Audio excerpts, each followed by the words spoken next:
कौन हो तुम?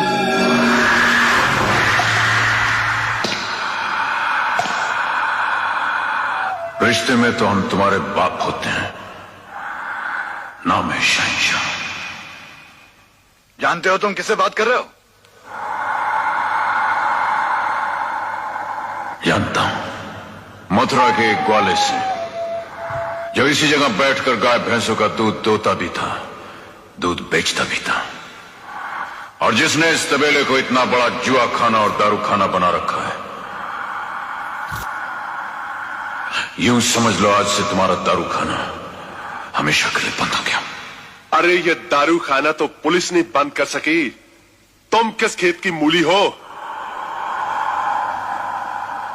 हम जानते हैं तुमने उस पुलिस वाले को मिठाई देकर मूली की तरह चबा भी लिया है और खा भी लिया है।